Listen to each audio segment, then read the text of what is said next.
ಸಂಪುಟ ವಿಸ್ತರಣೆಗೆ ಕೂಡಿ ಬಂದಿದೆಯಾ ಶುಭ ಕಾಲ. ನಾಳೆ ಅಥವಾ ನಾಡಿದ್ದು ಸಚಿವ ಆಕಾಂಕ್ಷಿಗಳಿಗೆ ಗುಡ್ ನ್ಯೂಸ್ ಸಿಗುವ ಸಾಧ್ಯತೆ ಇದೆ. ಈವರೆಗೂ ರಾಹುಲ್ ದೇಶದಲ್ಲಿ ಇಲ್ಲವೆಂದು ನೆಪ ಹೇಳ್ತಾ ಇದ್ರು ನಾಯಕ್.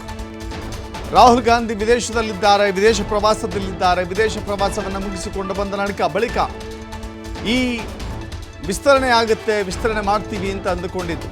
ಆದರೆ ಈಗ ಆ ನೆಪವನ್ನು ಹೇಳುವಾಗಿಲ್ಲ. ಯಾಕೆಂದರೆ ರಾಹುಲ್ ಗಾಂಧಿ ವಿದೇಶದಿಂದ ವಾಪಸ್ಸಾಗಿದ್ದಾರೆ, ದೆಹಲಿಗೆ ಬಂದಿದ್ದಾರೆ.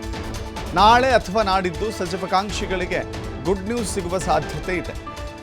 ಯಾರಿಗೆ ಒಲಿದು ಬರುತ್ತೆ ಸಚಿವ ಸ್ಥಾನ ಅನ್ನೋದನ್ನು ನೋಡಬೇಕಾಗಿದೆ. 14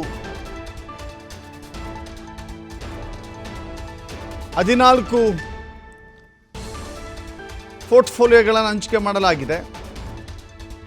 ಸೊ ಹೀಗಾಗಿ ಇನ್ನುಳಿದಂಥ 20 ಸಚಿವ ಸ್ಥಾನಗಳನ್ನು ಹಂಚಿಕೆ ಮಾಡಬೇಕಾಗಿದೆ. 20 ಸಚಿವ ಸ್ಥಾನಗಳನ್ನು ಹಂಚಿಕೆ ಮಾಡಬೇಕು ಅಂತ ಹೇಳಿದ್ರೆ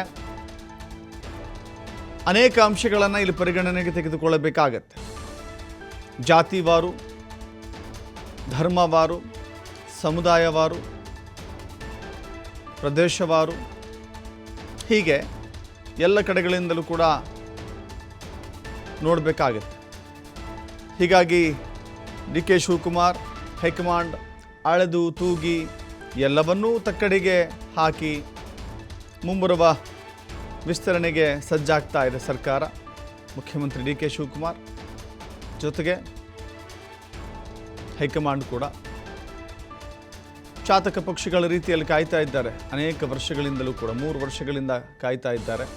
ಇವತ್ತು ನಾಳೆ ನಾಡಿದ್ದು ಅಂತ ಹೇಳಿ ಇಷ್ಟೊತ್ತಿಗಾಗಲೇ ಸಚಿವ ಸಂಪುಟ ವಿಸ್ತರಣೆ ಆಗುತ್ತೆ ಎನ್ನುವ ಬಹು ನಿರೀಕ್ಷೆಯನ್ನು ಇಟ್ಟುಕೊಂಡಿದ್ದರು. ಜೂನ್ ತಿಂಗಳ ಅಂತ್ಯದೊಳಗಾಗಿಯೇ ಆಗುತ್ತೆ ಅಂತ ನಿರೀಕ್ಷೆಯನ್ನು ಇಟ್ಟುಕೊಳ್ಳಲಾಗಿತ್ತು.